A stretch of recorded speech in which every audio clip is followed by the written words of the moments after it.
Welcome to Fright Fix. My name's Suk. And my name's Celia. Celia, how are you doing? How was your holiday? Oh, good, thanks. I just came back from Wales. I was just telling Suk before this podcast that I am incredibly sunburnt. So I'm not just really embarrassed by everything you say. That's not why I'm bright red. It's just the sunburn. But I mean, a holiday in the UK, if I get sunburn, I'm kind of happy about it because it means it was at least a bit sunny. I mean, it's hilarious that of all the places in the country you got sunburn, it was Wales. Yeah, bearing in mind I've never had sunburn before, and the place that got me was Wales. I mean, it's a bit ironic. Yeah, well, you're looking great, even if your face is in pain. But how are you? How's the world of work? I feel like I haven't been there for a while. Yeah, I know. It's been okay. Not much to complain about. A nice neutral. Yeah, nice shade of grey. I love it. Oh, perfect. Just what we like.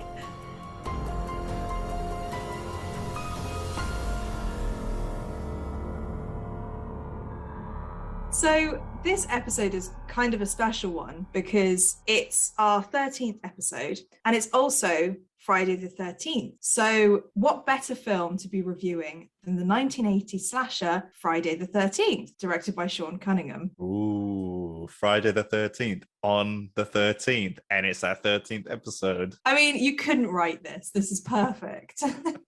Find your Fright Fix anywhere you listen to podcasts. And don't forget to follow us on social media at Fright Fix Podcast. Before we continue, I'm going to give the spoiler warning. So if you haven't already watched this movie, please do so before listening. There are lots of versions of Friday the 13th, but the one we're going to be talking about is the original, the 1980 Friday the 13th. So, a group of camp counselors are stalked and murdered one by an unknown assailant while trying to reopen a summer camp where years before it was the site of a child's drowning and a grisly double murder. The last counselor alive, Alice Hardy, played by Adrienne King, must fight for her life against an attacker out to seek revenge. You know, when I was just reading that, the first line is a group of camp counselors. I just thought of a bunch of counselors that were very camp.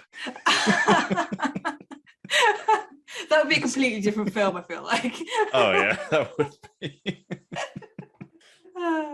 So, I'm intrigued. What are your overall thoughts of this film? Man, I have no idea which direction both of us are going to go with this movie. I'm sure it's going to be exactly the same as it always is. Oh, it always is. Just so, we're just so in sync like that. But so Friday the 13th, this is the first time I've seen this film, and I've heard lots about it. I mean, most of the film felt very familiar, like teenagers on a camp being stalked, being hacked to pieces. And in retrospect, you know, considering the film was made like almost 40 years ago, actually, I think 41 years ago, I can totally see how so many movies were potentially inspired by this. So like, you know, the camp setting, the point of view angle from the killer. Yeah. I mean, it's like mega tame compared to today's standards in regards to like the horror, the gore, the acting, pretty much everything. But there is something kind of evergreen about it, which I can't quite put my finger on what it is, but something that I feel has helped it stand the test of time. And to me, it didn't feel like a movie that was 41 years old. And I mean, don't get me wrong, I've seen like comedy parodies of this movie that are scarier than this film. Yeah. But, oh, sorry, can you hear one? Yeah. Just a few little barks. Oh, dog's going crazy downstairs, sorry. I enjoyed the whole student filmmaker vibe that this film has. I mean, I don't think it was made by student filmmakers, but it kind of felt very guerrilla and very kind of low budget, and I kind of enjoyed that. But I think there's something kind of very pure and sincere about it, and the way it kind of puts way the film's put together. I don't know if I missed it, but is Friday the 13th the guy with the hockey mask? I think it is. I think Jace. Well, yes, it is. Yeah. Yeah, because I was looking for the hockey mask guy and I couldn't see him anywhere. Yeah, I think it's in maybe part 2, because I always get him confused with Mike Myers with the other mask on. Yeah. So I knew Jason was, because I only really knew it was Jason because of Freddy versus Jason. Yeah. And so I was like you, I was like waiting for Jason to come along with the mask. I was like, it's been quite a long time. Is he gonna? And then when it was revealed who it was, I was like, oh, am I watching the right film? No, they definitely said Jason earlier.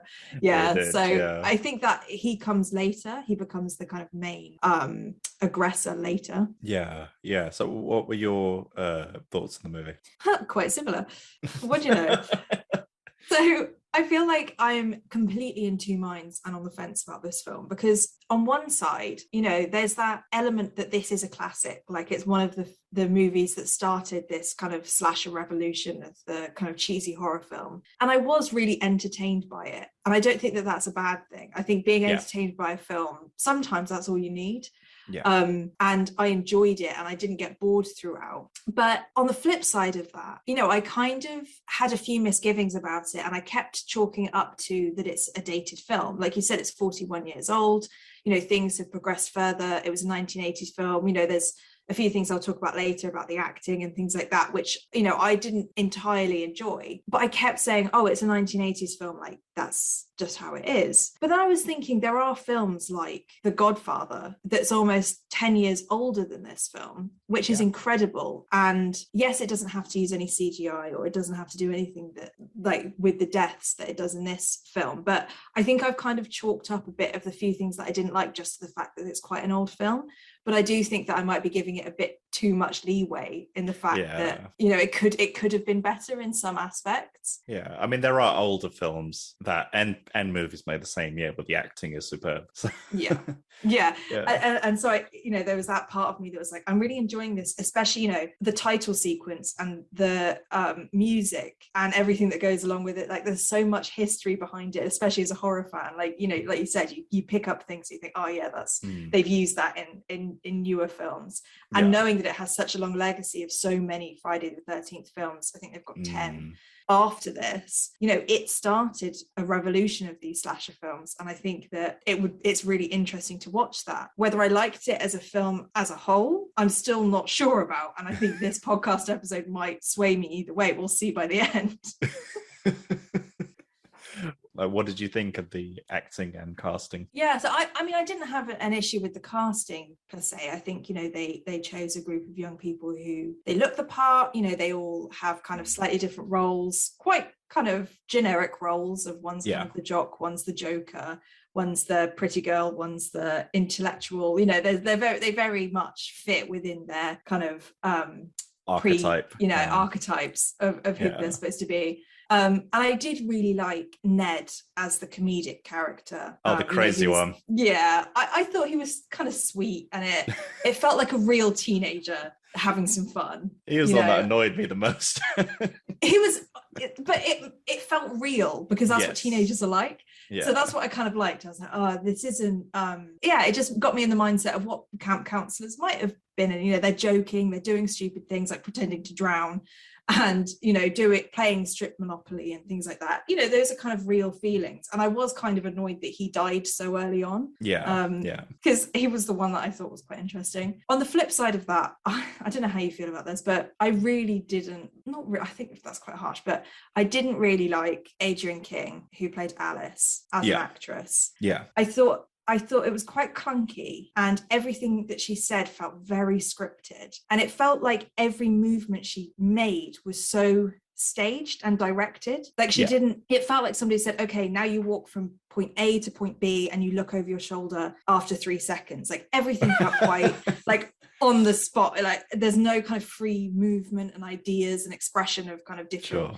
Sure. You know, and we've seen so many films where the acting is incredible, and maybe it was a bit of a shock to the system to see a film which isn't trying to be an Oscar-winning performance. Like, I don't think that's the point of this film. But no, you know, I still want to be slightly convinced about what's going on. And so, you know, it kind of brought it back a little bit to like, oh yeah, I remember what film I'm watching, and the reason that I'm enjoying it isn't because of the acting, and it's not because of pretty much anything apart from the fact that it's kind of a classic. And she does really stupid things, like, I don't know how you felt, but when she was running back, she got away from Mrs. Voorhees, and then she runs back to the cabin that she initially was found in, and it's like, oh my god, she makes so many mistakes that you think, you know, when you think of yourself in that situation, you're like, oh god, why did you do that? And you're just kind of screaming at it. being Yeah, like, yeah. oh, don't trip over 1,000 times as you're running away from her, like just so there was a few bits where, and it's not even a bad thing that I don't think that she was a great actress. I just think that the film doesn't lend itself to a lot of expression. Yeah. What did you think? I mean, we'll talk about it later, but yeah, you touched upon one of the things I didn't like about the movie. But generally, on the whole, in terms of casting, like for a low budget movie, because I think it was $500,000 it cost to make this, and I mean, all the actors take it dead seriously. Like they say their lines dead seriously without any kind of sense of irony or I mean, they probably thought in real life what they're saying is really stupid, like the lines they're saying, but they say it very sincerely and stuff. And even like the opening bit of the movie, so the post, like after the opening credits of the movie, there are like some like lines I just had to write down because I just thought they were so cool. Like the bit where the old man, the crazy man, says to, I think Alice, no, not Alice, Annie is the character in the opening of the movie. He goes to Annie, "Don't go to that camp, it's got a death curse." And I was just like, oh, great. And then it's like everyone in the town is like hinting that there's something wrong with the camp, like don't go there. I mean, some people openly call it Camp Blood. Yeah, and, they're all like the things that happened there years ago, whatever. People that go there that don't come back, and then Annie's just like, "Come on, there's something you're not telling me." it's like, do you want it to be any more obvious? Yeah, and I just got the impression, like, did everybody else record their dialogue separately from her, and she's reacting to something different, and they just like chopped it together, and Yeah, that's such a good point. Like I remember there's a really awkwardly long silence when she's in the car with that other guy who's driving her towards the place. Yeah. And it just felt like they were in two different rooms because they're like they cut like between each other, and then they just don't say anything for ages, and then they just say like a random line that just feels very out of place, and you're like, what's happening? You're like, what is this conversation? The only way I think they put that scene together, especially on a low budget, is I think they did one take where the cameraman was sitting in Annie's seat and just filming the guy say all these lines, and then they did the same in reverse with Annie, and then they just cut the best takes together. And something got kind of lost in translation almost and made it feel a little bit. Yeah, quite possibly. And but generally, like across the board with the actors, I thought they were, I mean, I don't know if well cast is the word, but I had no problem with any of the actors, any of the, and to be honest with you, I kind of loved the performances. I was hooked to this film, like from that everything from the opening murder scene and that whole little mini journey you have with Annie, and then when you meet the other counselors, like I was sold, and I don't know if this is just I was kind of watching it ironically 40 odd years after the movie, it'd be interesting to know what people thought of it, of the casting and the acting back in the day, but it's probably going to be impossible to find that out now, but I kind of watched it as this weird kind of Napoleon Dynamite type humor, kind of like I just assumed it was one of those kind of movies, and I enjoyed it. I don't know if you noticed the super young Kevin Bacon. Yes, I had to look it up because there's no one with that side profile with his upturned nose. I was like, it's got to be Kevin Bacon. Yeah. I had to double take, and then I googled it as well and checked on Wikipedia. I was like, damn, it is Kevin Bacon. And I love spotting actors in movies when they're like pre-famous, like when they just pop up and in random roles. I mean, at the beginning of the movie, I was really rooting for Annie. Like I thought she was going to be the main character in the film because you spend so much time with her, and to be honest, I just found her so adorable, like so sweet, and but then when she got killed off so early in the film, I was like, and it's just kind of like a bit Psycho-esque. I mean, the movie would have come out about 20 years after Psycho, when they get you hooked to a character and then they kill her off in the first act or whatever. But and I thought Miss Voorhees at the end was pretty creepy, especially when she says lines like when Alice is like crying and pleading with Miss Voorhees, something's going wrong here and stuff, and Miss Voorhees is just like, oh, it's just the thunder and this place, that's why you're upset and whatnot, and it's just even when she sees the dead bodies, her reaction or her underreaction to the murders were just so unsettling, like when she's like, oh, so young, so pretty, when she sees these dead bodies, and it's so not what you expect. No, No, and yeah, exactly. And it kind of made it a bit more creepy. Like it kind of amplified the creepiness for me, even though some would write it off as just terrible dialogue and terrible everything. Like, I don't know, maybe I was just caught up in the movie and just, I don't know, maybe I was just... you just went for it. Yeah, I was just fell victim to the movie and just, yeah. Yeah. It's interesting that you say that you felt kind of connected to the characters, that you were rooting for them, because I kind of felt the opposite in a way. You wanted them all to die. well, no, but so I completely agree with Annie's character. Like I totally was like, she's the main character. Like she's so happy, she's so smiley, like she just want to have a good time. And then when she dies, I was actually like, oh no, like I'm so surprised it happened so early. And I'm really sad that she's just left in this forest. Yeah. But then after that, because they started dying so fast, all these camp counselors, and because they died very quickly, as in from the moment that they were left alone to the moment that they were actually killed, for me, it felt like the stakes weren't very high because I knew they were all going to die. Like everybody has to die. And I was thinking, because I've never seen the film before, I was like, oh, well, somebody's got to survive at the end. Yeah. But everybody else has to die. So it was almost like even before they split off into their kind of singulars to be killed, I was almost like, oh, well, there's another one gone. Oh, Kevin Bacon's by himself. There we go. He's going to be dead. So yeah, it was like I wasn't rooting for them because I knew they were going to die. Maybe it's like a defense mechanism. I was like, I'm just not going to feel anything because I know you're about to go. It's like, what's the point? Yeah, exactly. What's the point of even getting to know someone if they're going to leave your life? If they're going to leave me. I mean, did you have a favorite scene or a favorite kind of thing that the film did? Oh man, lots. Good. I liked Celia, I liked so much of this movie, and I'm really happy that you even suggested this film. And I don't know if I like the stuff for the right reasons, but I mean, just generally, I really like the kind of naturalistic kind of setting that this film has, and I like that. It felt like it was all on location. It all felt like a real place. That camp. I mean, I think the camp is a real camp in New Jersey, which is still operational today. So, oh wow, and it just felt like the movie felt like a snapshot of late 70s America, and I like that. It felt like all the products you see in the shop, like everything just felt real, and it probably was real, but it just felt like I was kind of peering into a photo or a vintage movie. I like that, and I've got a thing for like kind of Americana in general, anyway, and it's kind of cool. And I also kind of loved how all these kind of teenage camp counselors. Yeah. Say that 3 times fast. I love how they all look like they were in their late 20s. I was in, I was sold. I love the retro soundtrack as well. I think that the score in general, I think the score still holds up. And I think there's a lot to be said about using real instruments in a score over using like synthesized instruments. And there's a lot of strings in this score, and I mean there's such a huge Psycho influence that I'm pretty sure people could mistake the soundtrack for the Psycho soundtrack in parts.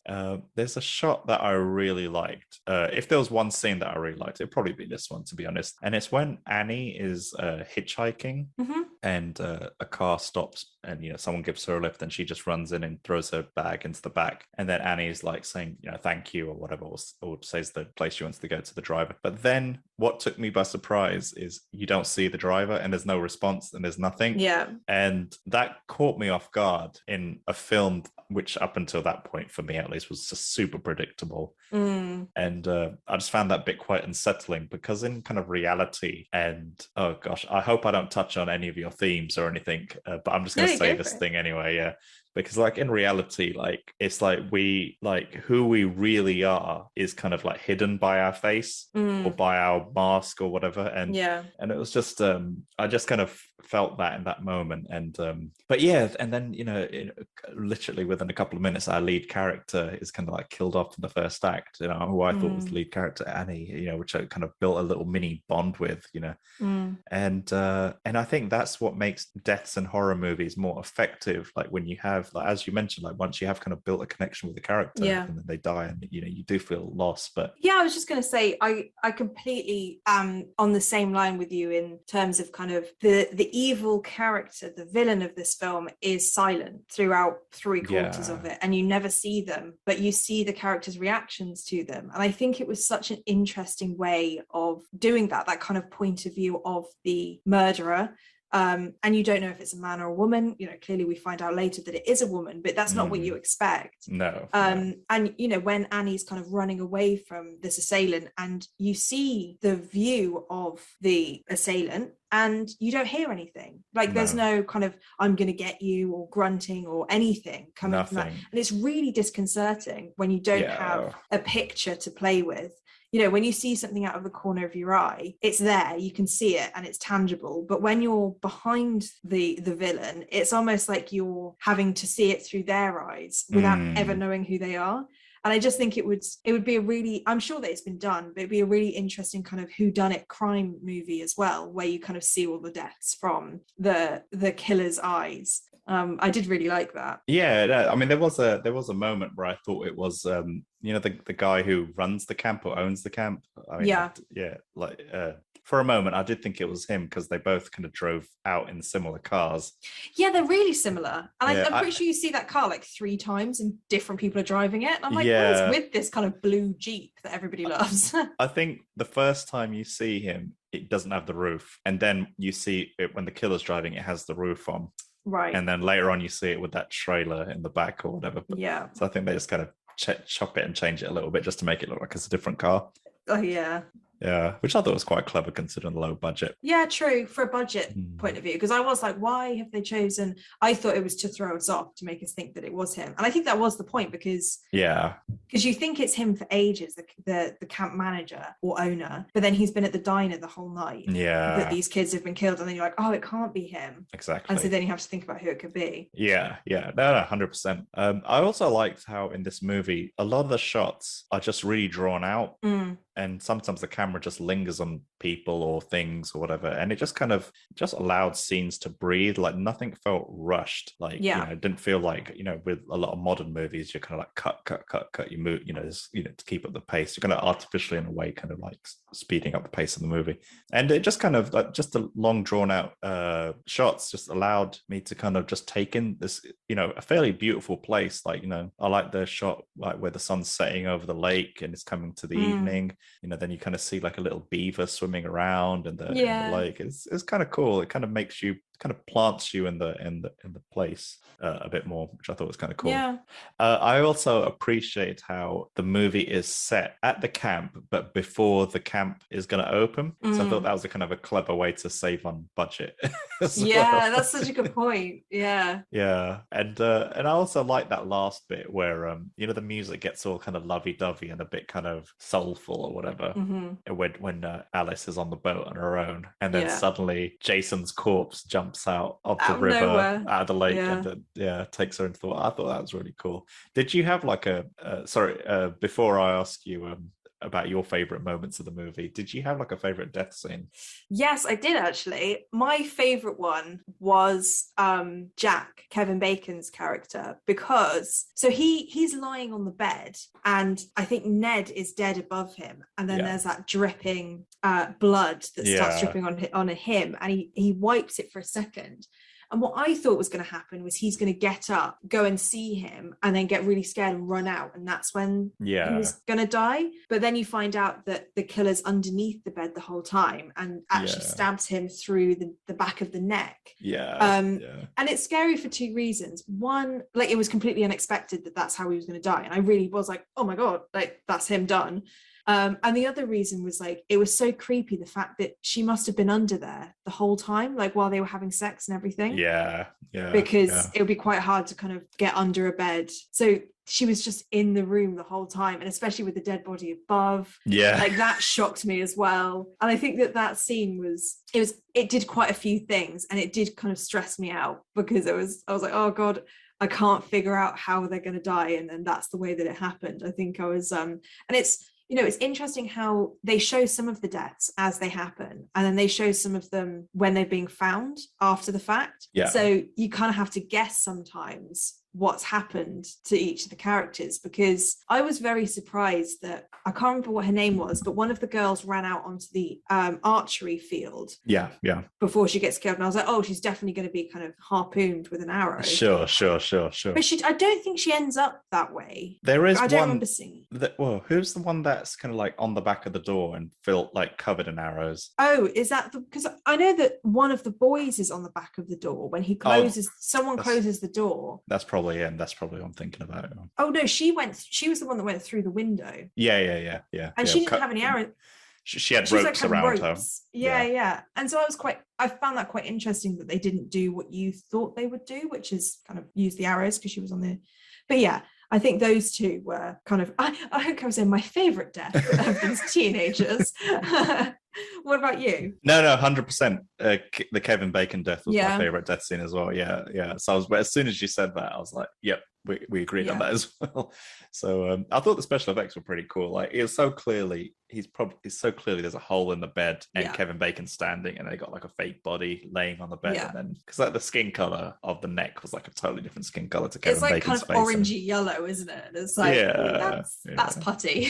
yeah. I mean, 10 out of 10 for effort. I thought they did a pretty good job. Yeah. So I mean, sorry, before I interrupted you, like, what were your favorite scenes or moments of the movie? Well, I mean, you kind of touched on it with the whole kind of atmosphere of the film, that it is very 1980s. I love the costumes. I loved the set. I loved the fact that it felt like a real camp. You know, they couldn't get the sinks to work in some scenes.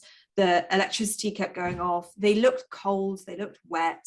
Like, it felt like a real camp, and I could feel myself being there. You know, even then playing strip Monopoly, it felt like a very real thing that kids would do when they're by themselves. Absolutely, yeah. And just like you said, I really appreciate that it was the camp before it opened, because having loads of, not just for the budgetary thing, but having loads of kids around, and they're trying to help them, and there's a lot that would be going on if the camp was open. So it's quite nice that they did it beforehand. I think I appreciated that. There was a few scenes that I liked that I thought were quite interesting. I liked the snake scene. So when Alice is in her room and she sees a snake, and everybody else comes running in, and they're kind of frantically searching for the snake. And I think Ned ends up chopping the snake's head off. With his machete. Yeah. With his like machete thing, which I have no idea why he has that.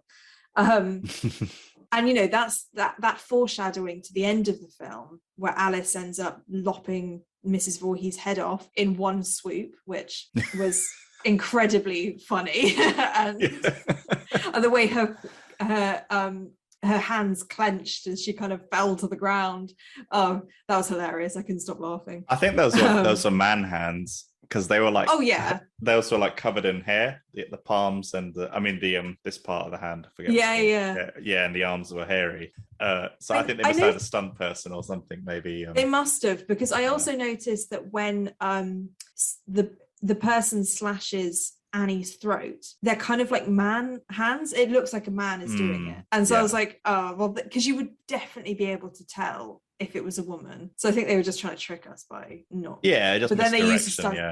But then they used the stunt double for her end scene. But I like that they kind of did that foreshadowing with the snake, and that was I didn't pick up on that actually. So that's quite clever. Well, because I didn't know what was going to happen. I wrote in my notes, "Is this foreshadowing? Is someone's head going to be chopped off?" And it ended up happening. So. I also kind of liked did The Shining come before or after this film? It was same year, but I'm not sure which, I'm not sure if it was before or after. Because I don't know if it's a throwback or if this is the original axe through the door when Mrs. Voorhees is trying to get to Alice while she's in the pantry. Yeah, they probably would have been filmed around about the same time. If anything, I bet The Shining was probably filmed before. Yeah. Because this film was shot in 28 days, I think it was. Really? Yeah. And Kubrick's notorious for taking like a million takes for a movie, so that was probably filmed in the late 70s, I would have thought. Right, yeah, because there is a definite Shining vibe while she's axing her way through that door.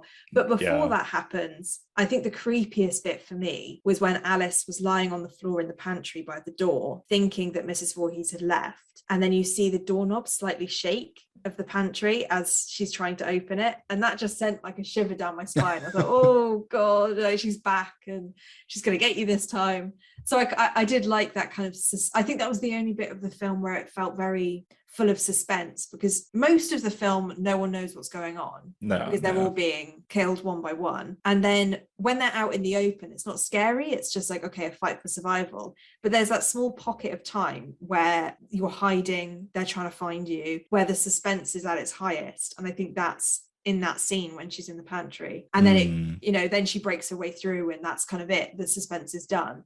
But for those kind of few seconds, I thought that was really good. I like that. God, just admit it. You enjoyed the movie for a brief moment. Don't worry, I think I've got more that I didn't like than I did like. I'm the other way around this time, actually. So. Oh God. Well, since you mentioned that, go on. Hit me. What didn't you like about the movie? Well, I mean, it's only a few things, but I do feel like this film, it did miss a few opportunities to scare us. Mm-hmm. And I think it could have done a bit more with that suspense. Using that point of view and maybe looking through a window and moving away from the window, and you catch glimpses of something that's slightly strange, and something kind of builds up in the background, because this very much feels like two separate films. There's a film about camp counselors who are having a good time playing Monopoly and the lights go out, and then there's slowly people being killed in this other part of the film, and they're not connected for ages. Like there's no kind of suspense or scary element to it for the characters that are still alive for ages. And if that had just happened a little bit earlier and there were more characters involved, let's say there were 3 characters still alive, and then they find the first bodies, like it feels like Alice takes on a lot of that role of, oh my God, we're, because they're all dead by the time she finds them. Yeah. And it's like there's no element of kind of survival for more than one of the characters. No. Like how with the Descent, how they kind of band together to kind of escape and survive and outlive the killer. But yeah, here it's almost they're kind of all divided and conquered before you hit the climax of the movie. Yeah, exactly. And I just wonder whether they could have done a bit more with that and make that desperation feel a bit more real from the characters. I also think that it would have been really interesting if Mrs. Voorhees had been in the film before the ending, because there's no like, aha, it's her moment, because we don't know who she is. So like if she had come to the camp earlier on and been like, oh, I'm a friend of the guy who owns the, because she was, I'm a friend, I'm just dropping some stuff off, is everyone okay? And she's kind of a motherly figure, and she's kind of, looking after them a little bit, and they trust her. And then when she comes back, Alice is like, oh, thank God it's Mrs. Voorhees. I can like go to her. And everyone's feeling a bit, even the audience can think, oh, finally, like the person that we already trust is back. But because that didn't happen, there wasn't like a, oh my God, it's her. It was like, oh, that's different. Who's this? Who's this? Oh, it's, makes sense that it might be her. Yeah, it would have been good if all of the potential candidates for the killer or suspect were introduced in that opening sequence with Annie when she goes into that corner store or that store. If each one of those faces are kind of planted in our minds, because there's a moment where you see the crazy old guy and the police officers like, the crazy old guy might be here, he's a bit crazy, or it would have been cool if Mr. Voorhees was one of those, but I don't know, so at least that way mentally you got an idea of who is clearly one of these guys, but who is it, But you're right. Yeah, I think you make a great point there. Yeah, because there's the scene before the camp owner dies, and he obviously recognizes the killer because he's like, "What are you doing here?" or something like that's something that's done so much now. I wonder whether that was the first one to do it. I don't know. But to us, it's like, well, there's nobody else really that we don't know who it is, and even when we find out, it's not like, that's who he was talking to, because we don't know who it is. And even if like Mrs. Voorhees could have taken Annie to the camp, and they could have used her in that scene and been like, I don't know, said something or in some way just introduced her earlier on so that we knew who she was. I don't know, I just think they missed it a bit there. I also, this is tiny, but so Mrs. Voorhees has been killing people all day and all night, and she doesn't really have time, I don't think, to go home and get changed and come back. And she's just wearing the most pristine jumper in the world. And clearly she's just done the most gruesome murders that I've ever seen. And she's just clean and fine. And I was like, oh God, this isn't a murderer. Yeah, I got the impression, especially from the little glimpses we did see of her legs or arms, that maybe she might have been wearing some kind of overalls or something. But I might just be imagining that now and just planting a fake memory into my brain. Well, she was definitely wearing a coat when she killed Annie, because I did pause it to see the man arms when they slashed her throat. But yeah, she must have been wearing some sort of coat. But I suppose it could be the juxtaposition between this lovely older woman who's very clean and looks very normal to the killer that she is. You know, they kind of, and then it's only the fact that she's got a knife that really drives it home. It's her. Yeah.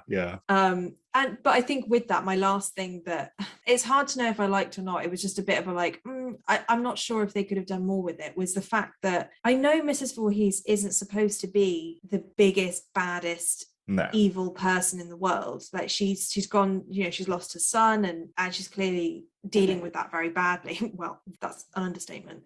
But she doesn't seem very threatening to me. I wasn't scared of her because she really is just a middle-aged woman, and Alice does like knock her over and run away, and they seem to be almost like a level playing field in terms of fighting against each other. And there's no real feeling of like, this person is deadly and they're going to get you. That didn't scare me at all, because she is just a middle-aged woman who, and so even if she was just a bit more deranged, you know, once we find out who she is, she can drop the act of this caring woman and she becomes a little bit more unhinged. It might have just emphasized that end scene a little bit more, and then her death would be much more gratifying, because it's like, you finally vanquished this person who was, you know, really going for it. I don't know. Interesting to see what you thought about that. No, I 100% agree. It's like the fact that you didn't know who she was prior to her being revealed in the film doesn't really help. So there's no build up. And what would have been cool is if maybe she was, I don't know, maybe throughout the movie seen as one of the good characters, and this kind of like refuge for Alice, and you know, like she's someone Alice trusts and then maybe there was some kind of reveal that she turns out to be the killer. Maybe all the kind of puzzle pieces start clicking in Alice's mind. But there was no build-up. I think that's the thing, that you can't. There was no opportunity to invest in her. And but you're right. You're 100% right. And it kind of. I mean, you touched upon one of the things I really disliked about the film. Like, and it might have been intentional, but the fact that Miss Voorhees, you know, she gets knocked down so many times at the end. I think there's like three or four times where Alice, you know, kind of subdues her, and but Alice doesn't even make an effort to finish her off. All she does is, were you shouting at the screen? Yeah, like, it's like, just kill her. Yeah, because she would hit Miss Voorhees, and then Voorhees would fall down, and then she'd just run. It's like Alice has like a weapon in her hand, just bash for Miss Voorhees' head in, finish it off. But yeah, it happened a few times, like 3 or 4 times, to the point where it's like, come on, guys, come on. And I think the only reason Miss Voorhees was kind of elevated a tiny bit as a bad guy is because Alice she was just screaming and falling down all over the place, you know.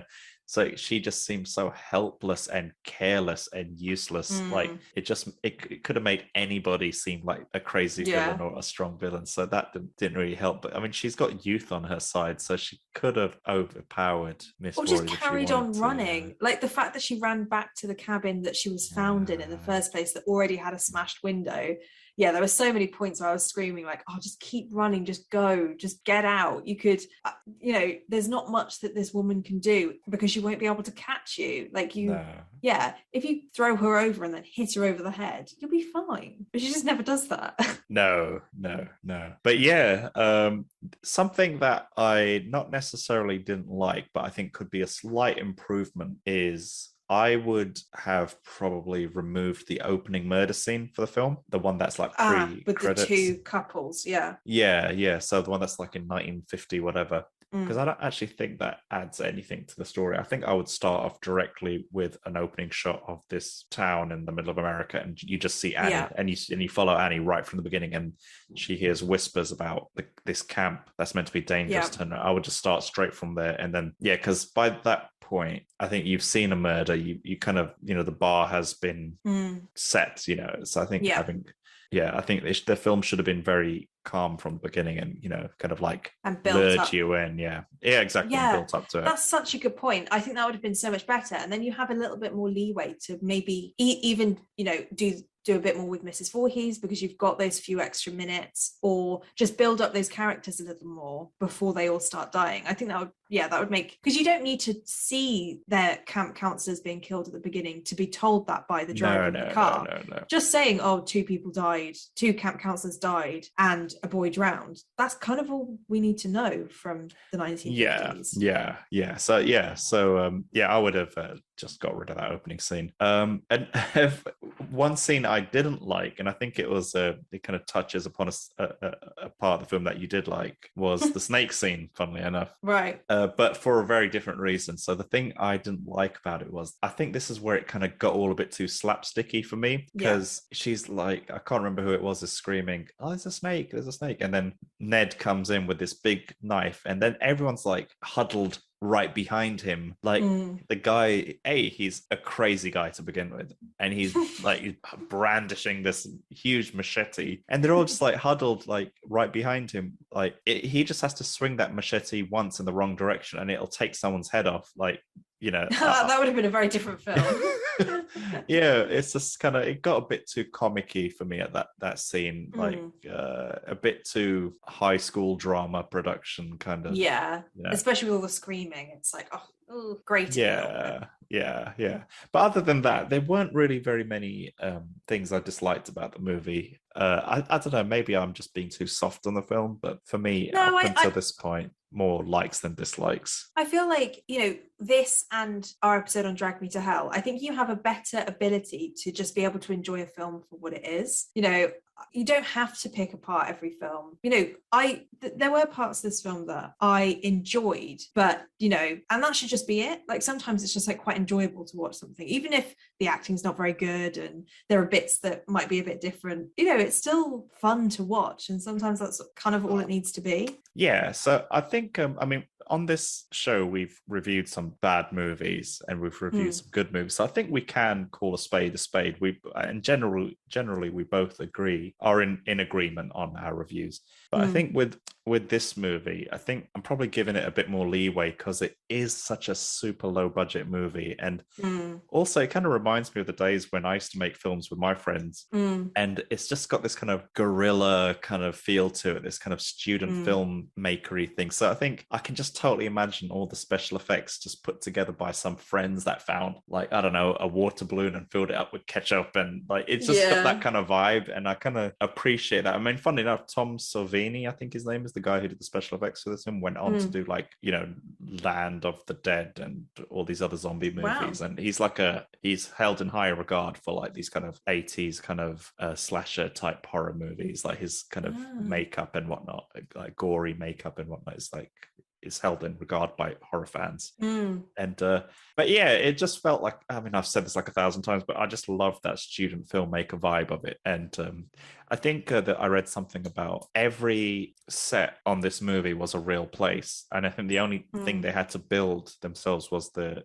bathroom set. Okay. But everything else was real. And but maybe, I don't know, I think I also kind of went in fully expecting to not like the movie, so it's kind of it kind of exceeded any and all expectations I had.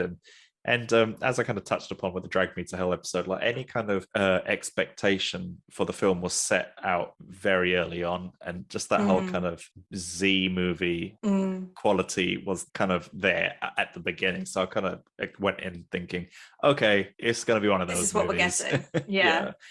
It's interesting you say that, because one of the things that I was looking into about this film was the fact that it is this kind of not low rated, but kind of low quality, low budget film. Yeah. And I was wondering why they did that. And I read that Sean Cunningham admitted that he completely ripped off Halloween, which came up because it grossed, I think, something like $47 million on a $300,000 budget or something like that. Like, it did amazing for what it was. Yeah. I've got a quote from Sean Cunningham who said, basically, and this is, the plot of Halloween that he completely ripped off. Basically, you start with a primeval that happens before the movie opens. You have a bunch of randy teenagers who are outside the help of formal authority. Adults cannot come and save their asses, and you knock them off one by one, especially the ones who fornicate. And at the end, the evil genius is found. Like, that's the film. Like, they've just done the same thing as Halloween. And I kind of like that they've just completely ripped off a film that did well and was like,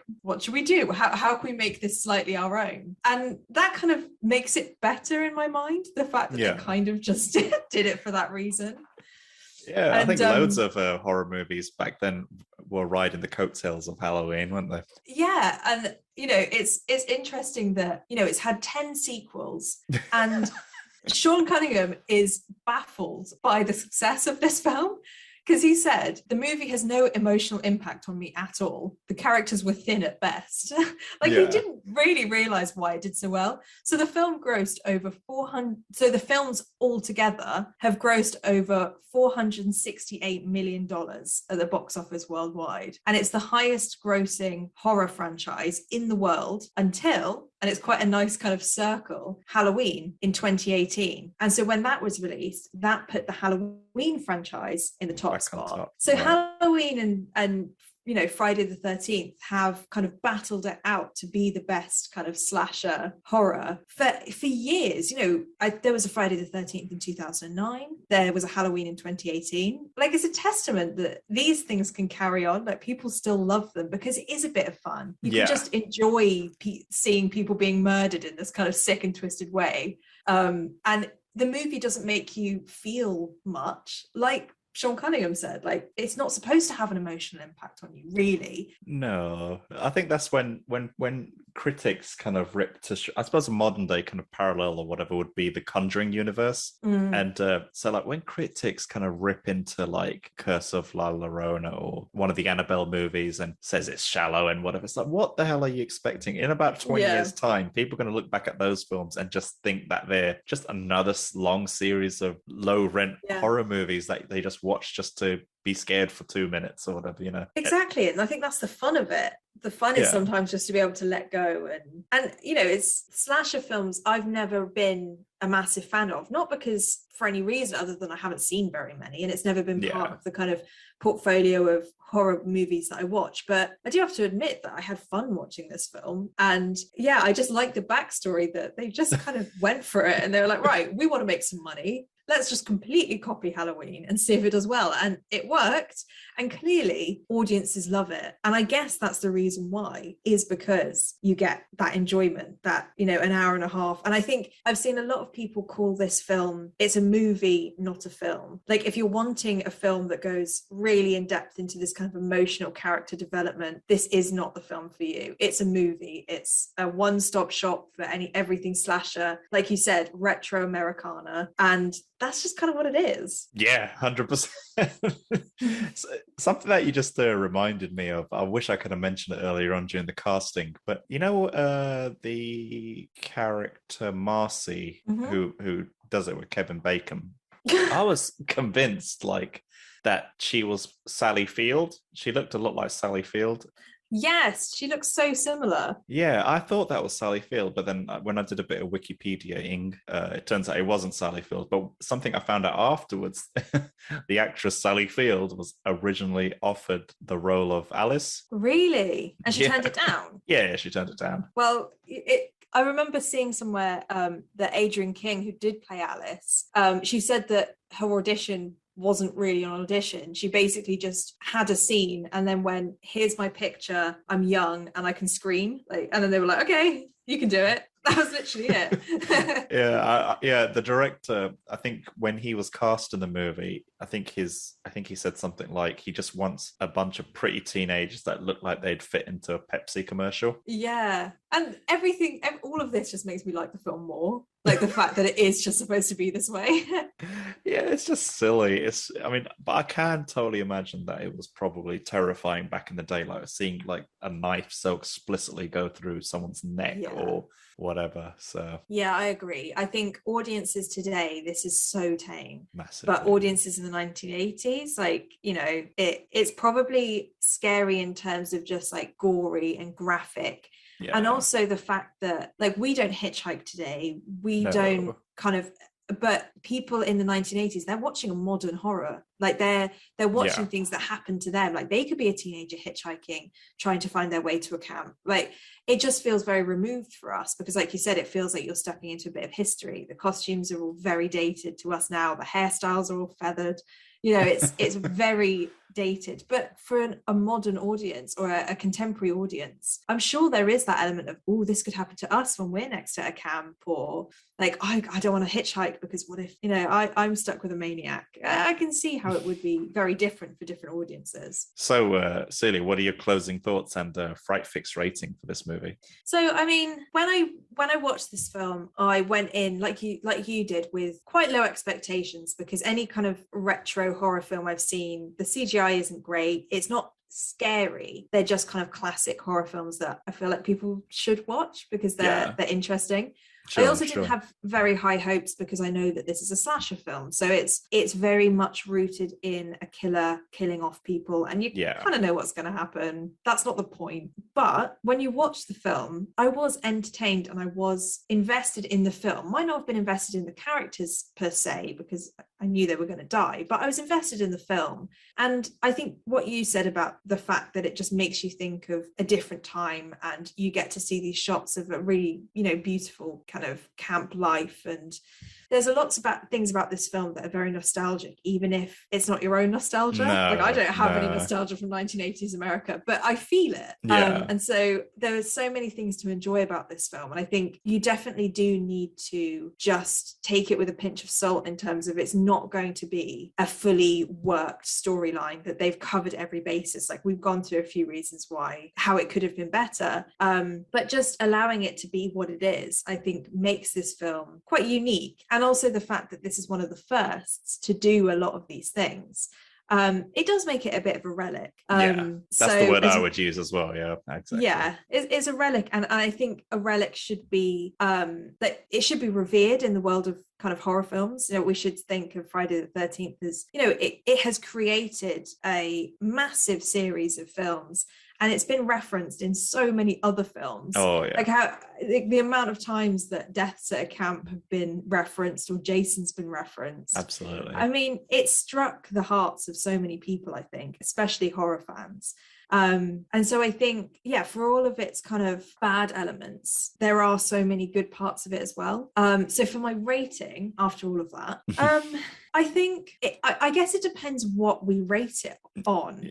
Absolutely. Yep. You know, 100%, if we rate it on it being the scariest, it's going to get a really low score, obviously. If we rate it on the quality of the film, it's probably going to get quite a low score. But if we rate it on entertainment factor, on, you know, entertainment factor and the fact that we enjoyed it, it'd probably get a bit of a higher rating. But I think for me overall, I'm going to give it a 6 out of 10. And I think the reason I'm going to do that is, yes, I enjoyed it, but there are films that I've seen that have warranted a higher rating because I really felt either connected to the characters or connected to the story. And I just didn't have either with this. So I'm giving it a 6 because of the fact that it's a 1980s slasher that has done so much for the kind of beginnings of this idea. But I can't give it a high score in terms of overall. No, 100% hear what you're saying. Yeah. And I think you've given it a fair score. Okay, good. What about you? What's your Fright Fix rating and overall thoughts? Because well, I mean, just on a side note, I think a great companion piece to this film is a film called The Final Girls, which is a movie from 2015. It's not a horror, so I don't think we'd ever review it on this show, but it's kind of more of a comedy kind of thing. And it's a movie that is set in present day, and it's based on the daughter of an actress who starred in a famous camp horror movie from back in the day. So that actress had died in the movie very early on, and when her daughter, people find out that this is the daughter of that actress, and every now and again they have this kind of film festival where they play that old movie. Right. So, but in the theater, what happens is a bunch of friends, including that girl, get transported into the movie where her mother's in there, and it's like they've been transported into Friday the 13th. It's that. Oh, no way. Yeah, it's on Netflix, so definitely watch it. I don't want to tell you what happens next, but anyway, I think it's a great companion piece to this, because I feel like that movie embraces the silliness of Friday the 13th, and it kind of helps you and I think it's because I'd watched that first. Yeah. A lot of Friday the 13th started making a bit more sense to me, not at a story level, but just in the broader context and just the broader goofiness of the movie. Yeah. So it's called The Final Girls. Celia, I recommend you watch it, and if you're listening, whoever's listening, I recommend you watch it as well. But anyway, that's kind of went on a bit of a tangent there. So I mean, as I mentioned earlier, I went into this movie fully expecting to find it tedious and boring and outdated, but I was pleasantly surprised by the simplicity of the story, and I did not expect myself to enjoy it as much as I did. And I had a fantastic time with this film. Like, I really, really enjoyed it. I can't express how much I like this film, purely I sound like a broken record now, but just the whole low budgetness of it, the whole guerrilla style, I really liked it. And I also liked the naturalistic cinematography, and just not very much of it felt synthetic. And I generally like the effective use of low budget. And I like that, the movie used a cast of unknowns, I assume, at least at the time, which kind of added a little bit to the who will survive kind of aspect. But it's pretty obvious. We kind of know who's going to survive, but I kind of enjoyed it once that lasted. And now I'm very curious about the rest of the series, to be totally honest. Yeah, I know. I mean, it feels like, from what I've seen, a lot of the kind of idea of what Friday the 13th is around Jason. I know, clearly that didn't happen in the first film, so it must start to materialize over the next few films. So yeah, that would be interesting to see. It'd be nice to see the evolution of this, and to see. But how they do 10, I don't know. How they do 10 Friday the 13th. I have no idea what they must run out of ideas by the end. I hope they don't, to be honest. I mean, and just like overall, was the movie scary? Not today. No. But I can totally believe it was back in 1980. Now, I kind of had a bit of a conundrum in my head with scoring, and just hearing you verbalize your kind of like, how you would score the movie depending on which criteria. Like, if just purely on entertainment value and just how silly it was, I would give it like a 10 out of 10. Like, I really enjoyed this film. But we, as we've said in the past, we are Fright Fix, and we've got to kind of be a bit more serious about a score. Was the movie scary? No. Was it? No. Yeah, does it leave you with any lasting impression or any kind of psychological impact or connection or anything? No, not really, other than a few fleeting moments possibly. And on that basis, as a Fright Fix movie, I would have to sadly probably give it a 4 out of 10. Okay, so that's way lower than I thought you'd give it. No, so it's kind of like conflicted. It's kind of like you got your horror integrity in one hand, and then you got your entertainment value in one hand. So if I kind of scored this film any higher, it would be unfair to some movies that genuinely were making an effort. Yeah, if that makes sense. So it's kind of like an internal struggle. Like, what'd you go for? Entertainment or horror? And I think we set the standard quite high with our scoring with movies. So I think on average, it kind of brings our scores down to about a 5 out of 10, I think. Which I think is fair. But I think you touched on something that this film didn't try. And I wonder whether that might be the reason why the scores are a little bit lower, because it's not trying to be anything that it's not. That's what's good about it. But it's also what lets it down a little bit. Because if you don't try in something, you're not pushing any boundaries, or you're not, but is that the point of this film? It's really hard to tell, isn't it? Like, we kind of need two different scales of entertainment value versus horror Fright Fix value. And I think they'll be very, very different for each of them. We hope you enjoyed this month's Fright Fix. Join us next month as we'll explore a new horror film. We will be posting the movie a few days before the podcast episode is released on our social media. So be sure to follow us at Fright Fix if you want to watch the film ahead of time.